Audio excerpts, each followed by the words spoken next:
কেবিনেটত আমি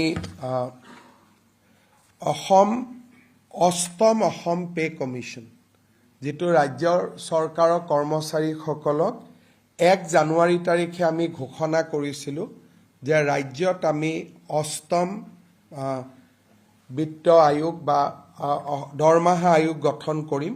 এই অষ্টম দৰমহা আয়োগখনক আজি আমি পূৰ্ণ ৰূপ দিওঁ। অসম চৰকাৰৰ অতিৰিক্ত মুখ্য সচিব অৱসৰপ্ৰাপ্ত সুভাষ দাস ইয়াৰ অধ্যক্ষ হ'ব। গুৱাহাটী ইউনিভাৰ্চিটিৰ অধ্যাপক ৰাতুল মহন্ত ইয়াৰ সদস্য হ'ব। বাকী আমাৰ বিত্ত বিভাগ, পাৰ্চনেল ডিপাৰ্টমেণ্ট, জুডিচিয়েল ডিপাৰ্টমেণ্ট আদিৰ কমিশ্যনাৰসকল এই আমাৰ আয়োগৰ সদস্য হ'ব। ৰাজ্যৰ অষ্টম দৰমহা আয়োগ গঠনে আমাৰ কৰ্মচাৰীসকলৰ মাজত নিশ্চিতভাৱে আশাৰ সঞ্চাৰ কৰিব, কাৰণ ভাৰত চৰকাৰৰ সমান্তৰালভাৱে আমি পে কমিশ্যনৰ ক্ষেত্ৰত একেলগে আগুৱাই গৈছোঁ। ভাৰতত এতিয়ালৈকে কোনো ৰাজ্য চৰকাৰে পে কমিশ্যন গঠন কৰা নাই। অসম এই ক্ষেত্ৰত এখন অগ্ৰণী ৰাজ্য হিচাপে কেবিনেটত স্বীকৃত। আমি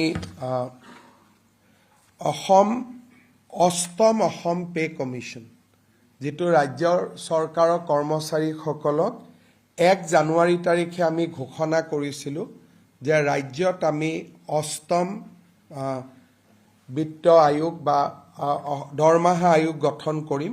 এই অষ্টম দৰমহা আয়োগখনক আজি আমি পূৰ্ণ ৰূপ দিওঁ।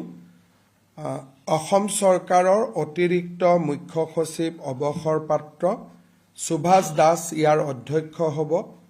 গুৱাহাটী ইউনিভাৰ্চিটিৰ অধ্যাপক ৰাতুল মহন্ত ইয়াৰ সদস্য হ'ব।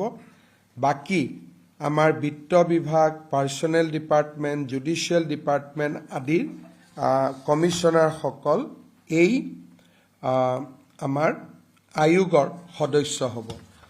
ৰাজ্যৰ অষ্টম দৰমহা আয়োগ গঠনে আমাৰ কৰ্মচাৰীসকলৰ মাজত নিশ্চিতভাৱে আশাৰ সঞ্চাৰ কৰিব, কাৰণ ভাৰত চৰকাৰৰ সমান্তৰালভাৱে আমি পে কমিশ্যনৰ ক্ষেত্ৰত একেলগে আগুৱাই গৈছোঁ। ভাৰতত এতিয়ালৈকে কোনো ৰাজ্য চৰকাৰে পে কমিশ্যন গঠন কৰা নাই। অসম এই ক্ষেত্ৰত এখন অগ্ৰণী ৰাজ্য হিচাপে স্বীকৃত হ'ব।